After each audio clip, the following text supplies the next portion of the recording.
Good evening, welcome to RTD English News. Tonight as headlines we have multiple meetings with the head of state on the sidelines of the General Assembly in New York.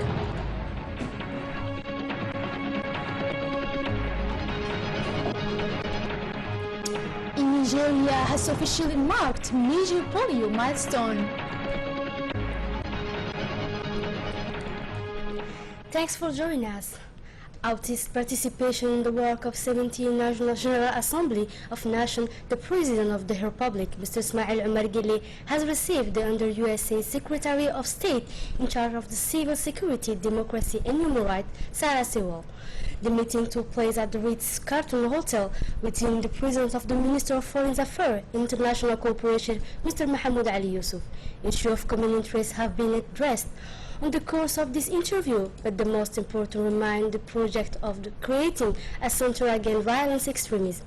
Mr. Sewell has indicated that the draft that she has presented to President Guelleh was a great opportunity for Djibouti as well as the entire East African region. A project of the right line for the policy to support the United Nations in the fight against terrorism.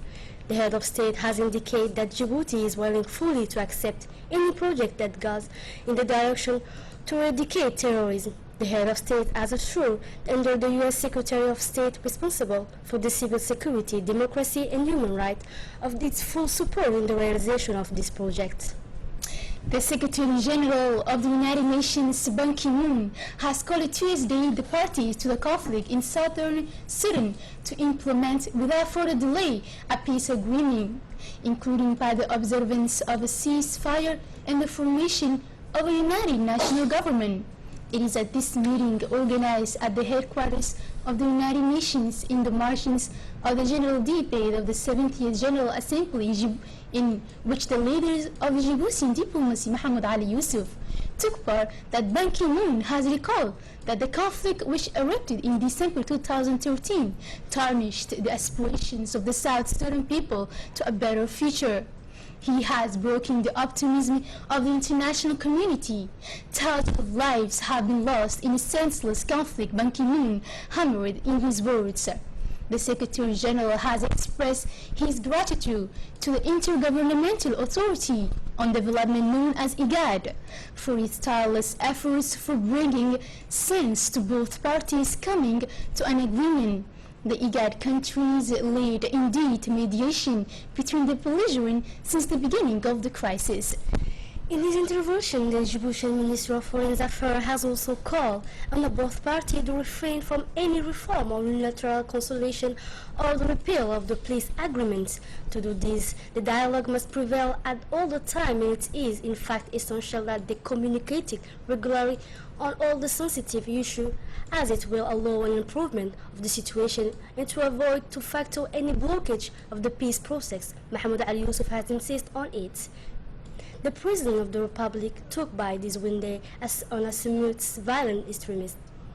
The summit organized at the initial of the President Obama was essentially devoted to the effort of the international community to combat the organization of the Islamic State and violent extremism. Daesh constitute a threat to the United States and the international community, and we will use all means necessary to defeat said participants at this summit. The United States, which are the origin of the summit, has clarified that his fight is not going to be won or quickly nor slowly by military means and by the United States only. This is a long-term struggle that requires a comprehensive approach in a consultation with state actors and non-governmental organizations. This summit is to promote a global mobilization against this kind of extremism, have indicated the organizer. The head of state, who has also made an important speech, has recalled that the Horn of Africa knew this deep violence through Al-Shabaab in its terrorist action. The terrorist groups such as Al-Shabaab and the OAI have in common the belief that Islamic law is the only solution to the problems of the country, emphasized the head of state today, indicated the head of state the jihadist world vision these groups share allows them to build networks very effectively and create alliances between the different branches. as a result, establishing a form of Nibola that takes advantage by recruiting other young people through social media. The President Gailey did not forget to remind when the Muslim world becomes synonymous of terror, when he arrests, mistrust, and sometimes even the rejection, when millions of refugees thinking to join the other side of the sea can't, then we have failed in our fight against extremism. The President of the Republic, Ismail Magele, hammered, "It is incumbent upon us to show a different face to the world, to go beyond the divisions, together to reconcile religions. This is our only chance to defeat extremism," has concluded the head of state. And during this summit on terrorism, the head of state has expressed himself as the following. Let's listen to the head of state. East African region, ladies and gentlemen, is one of the first parts of the world affected by this new form of terror attacks, even before the tragedy of 9/11. Indeed, one of the first attacks that signaled the rise of Islamic extremism simultaneously targeted Nairobi, Kenya, and Dar es Salaam, Tanzania in 1998, and claimed the lives of hundreds of people and wounded many others. Since then, terrorist groups have been active in this region under various names and forms. One of the most recent incarnation of this organized and ideology-based form of terrorism in our region was, as you all know, the emergence of the terrorist group Al-Shabaab, which quickly became affiliated with Al-Qaeda and has now claimed ties to the Islamic State. We all know the historic background of Al-Shabaab, which means the youth in Arabic. It has emerged as the radical youth wing of Somalia's Union of Islamic Courts, which controlled Mogadishu in 2006. Now, if you allow me the comparison, this blueprint is the same that is being used by other terror groups like Boko Haram and, to an extent, ICIL. Using disfranchised youth, they masquerade as an alternative to either two warring factions or a crumbling state, providing the population with a semblance of order and basic services. Of course, their violent nature and the use of torture and murder to subdue local populations make their rule that much more effective in an environment that no rule of law or functioning authority to quell them. That parallel has unfortunately given rise to ICIL in Syria and Iraq, and I'm afraid that while we all look to that troubled region, Yemen is descending further into chaos and might soon prove to be an even more fertile ground for extremism. As you know, Yemen was already at the forefront of the fight against extremism, given its historic ties to Al-Qaeda, and now with the power vacuum created by the civil war, the country risks becoming once more a breeding ground for extremism. Ladies and gentlemen, one trend I find more worrisome at this juncture in our collective fight against the scourge of religious extremism is the increasing number of educated young people from the West willing to travel and join the ranks of Islamic groups operating in the Middle East and Eastern Africa. When the Muslim world becomes synonymous with terror, when it arouses mistrust and sometimes even rejection, when millions of refugees thrown on the seas find a closed door wherever they go, then we have failed in our struggle against extremism. It falls on us to show another face to the world, to go beyond the divisions, to gather and reconcile the faiths. This is our only chance to defeat extremism. Thank you for your attention. Thank His Excellency the President of the Republic of Djibouti. A signing ceremony within the framework agreement of the refined petroleum pipeline project has been held on September 29 at the Park Line Hotel in New York. The ceremony was co-chaired by the head of state Ismail Omar Guelleh and the Ethiopian Prime Minister Haile Mariam Desalegn. This is the American investment largest project in Africa. This refined petroleum project pipeline project will link Djibouti to Ethiopia. This project is led by the joint venture Black Rhino Mugs. Black Rhino is the group of American investment Blackstone subsidiary. This large group is known for its major investment across the world and with a financial health, as was pointed out by the Minister of Energy. This agreement was held in 3 steps. First, between Black Rhino and Ethiopian Minister of Finance, this same company who then signed with the Djiboutian Minister of Energy and Natural Resources, Ali Yaqub. This ceremony has resulted in the signing of the agreement between the two countries concerned, Ethiopia, Djibouti and Ethiopia. At the end of the agreement conclusion, the Ethiopian Prime Minister Haile Mariam Desalegn did not forget to remind the cooperation and brotherhood between the two countries. The growing need for Ethiopian energy will be largely satisfied by this project, he said. Which we know that this kind of venture can help us to expedite fast economic growth in both our nations, simply because the logistic cost reduces, and as well as the efficiency to deliver the oil to Ethiopia also increases, which ultimately means that whatever we are doing in my country will be productive. So thank you for this.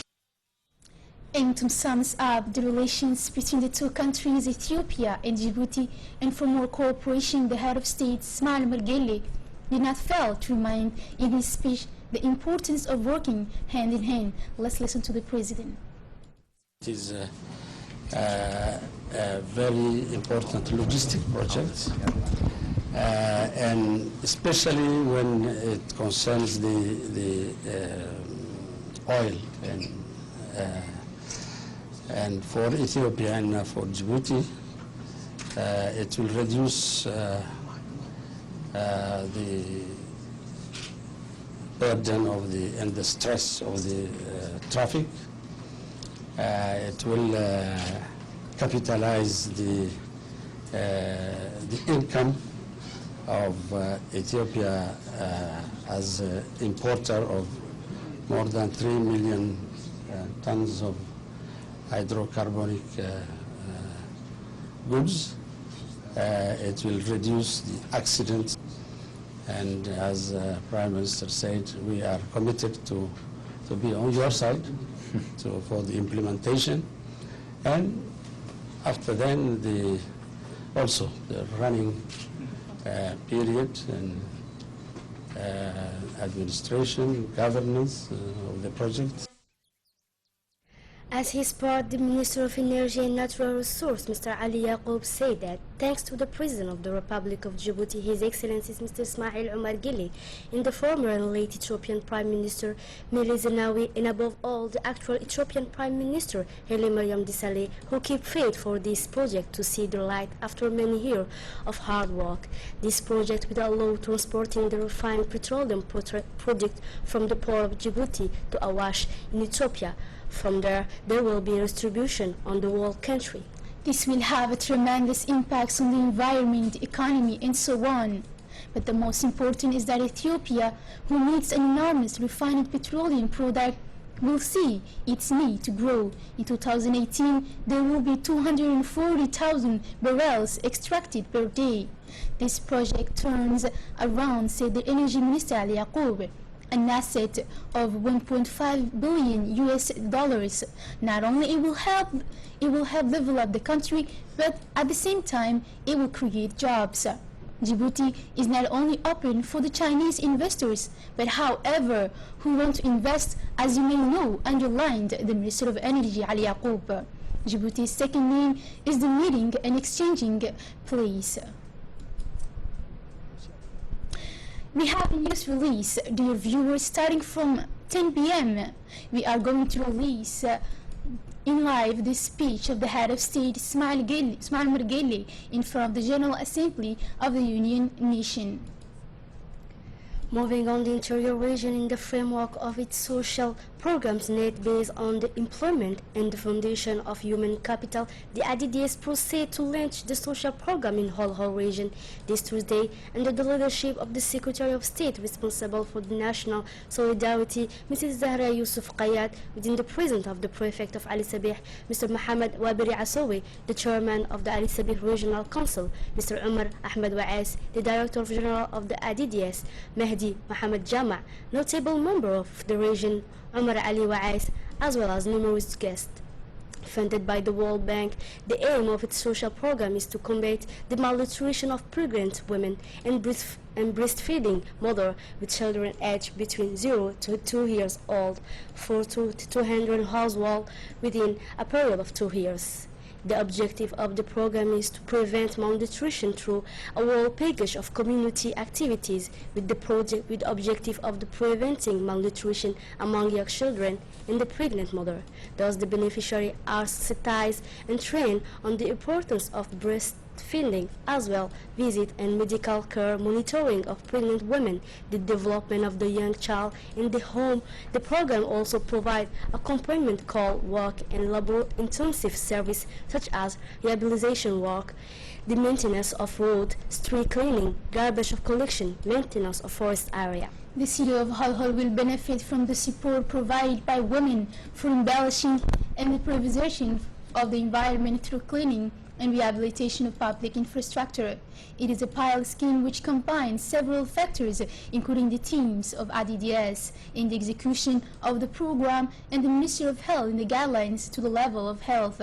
To this day, more than 3,484 have benefited from short-term jobs for both at the level of Djibouti city and in the interior regions.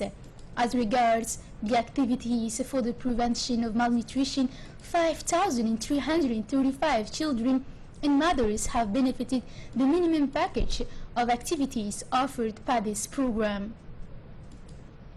And still on the national news, a validation meeting of the financial infrastructure legal framework in Djibouti, presided by the Central Bank Governor of Djibouti, Ahmed Ousmane, has been held this morning at the Central Bank. Many prominent personalities of the banking sector and other financial institutions have attended to this workshop. In addition of the governor of the Central Bank, the president of the Chamber of Commerce of Djibouti, the different banks leaders of the country, the directors of the administrations and public institutions, as well as senior executives from the Central Bank of Djibouti. This meeting has an importance from the fact that the modernization of the national payment system and the recasting of the system of information on the credit constitute for the public authorities a period in terms of financial inclusion and the enlargement of the access to bank financing of the population. The development of the financial infrastructure will certainly improve the business environment by making it more effective, and the transaction of the government agency economic operator will be carried out through the financial sector. Still in the interior region and now in Dikhil, an awareness activity and mobilization to the electoral register have been organized by the RPP Dikhil Youth Movement. During these weeks in Dikhil, the region responded to the call of the leader of the RPP party concerning the inscription of the population to the region to the electoral list. The Dikhil RPP Annex, with the chairman, Mr. Mahad Hussein Ahmed, has undertaken a broad mobilization and sensitizing campaign. It is in this context that in a first phase, the leader of the annex have done consultation meeting with the leader of the civil society, to the association of young people, women, elder, as well as all the militant and supporter of the party from the region of Dikhil, who have been urged to sensitize the population to register massively on the electoral list in order to participate in the next presidential election, and by the showing the good example, the role model fulfill his duty.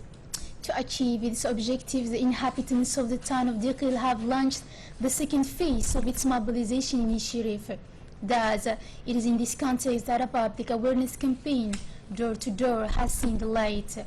Indeed, more than 300 young people outcome of different neighborhoods of the city of Dikhil and members of the League of Young RPP of the Annex of Dikhil have traveled and patrolled all neighborhoods of Dikhil house by house to raise awareness and mobilize all the inhabitants of the town on the registration list. This door-to-door campaign was very successful and has been a success according to the president of Annex, Mr. Mahad Hussein, who has closely followed and accompanied its young activists throughout his days. He seized this opportunity to convey its best wishes of Eid Mubarak to the chairman of the party, His Excellency Mr. Ismail Mergeli, as the First Lady Mrs. Khadra Mohammed Haid, the Vice Chairman Mr. Abdul Qadir Kamil, the Secretary General Mr. Ilyas Musidwali, and has the whole of the Executive Committee of the party. He has raised his deep condolences to the family and friends of the deceased members, Mr. Ismail Gedi Haret. The President of the Commission of the National Human Rights, Mr. Ali Mohammed Abdou, accompanied by its Secretary General, Mr. Jibril Usman Hufene, entered training when at Gabot Prison to carry out a visit of inspection of the place where the inmates are locked up. The chairman on his street has been welcomed by the Commander Mohammed Jama' Hashim and its sub-leaders Abdi Ali Farid. This visit took place within the context on this mission was under the framework of the National Commission of Human Rights. The Article 7 of the National Commission stipulates that the Commission cooperates with the international institution of the United Nations and the regional institution in the area, the betterment of human rights. The establishment of this institution responded and went into the direction of the international regional commitment taken by the country since the President of the Republic, Mr. Ismail Omar Guelleh, has carried out a policy of economic development with a human aspect for the human rights promotion. Still in the national news, the responsible of the Saudi Arabian Embassy Affairs in Djibouti, Hassan bin Mohammed Al Ahmari, has presided a ceremony organized at the Hotel Kampiski. It was the occasion of the 85th anniversary of the Kingdom of Saudi Arabia.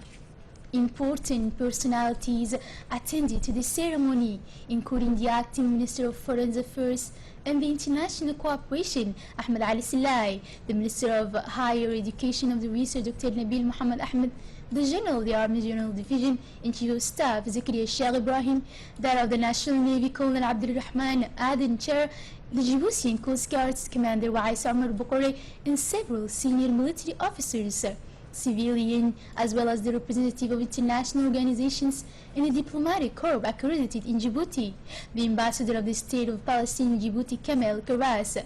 After the national anthem of the two countries, the in charge of affairs of the Saudi Arabia Embassy in Djibouti, Hassan bin Mohammed Al Ahmari, has proceeded in company of senior officials to cut the cake as for the occasion of the 85th Kingdom of Saudi Arabia Anniversary Unity. In a speech made on this occasion, the person in charge of Saudi Arabia for Hassan Mohammed Al Ahmari came back especially on this Kingdom of Saudi Arabia story, in which he paid tribute to the memory of its illustrious founder. Hassan Mohammed Al Ahmari has welcomed, in addition, the excellent bilateral relation between the two countries, reaffirming the commitment of the Saudi authorities assisting the Republic of Djibouti in its effort to build a sustainable development. And now on the regional international scene, Nigeria reveals the achievement of another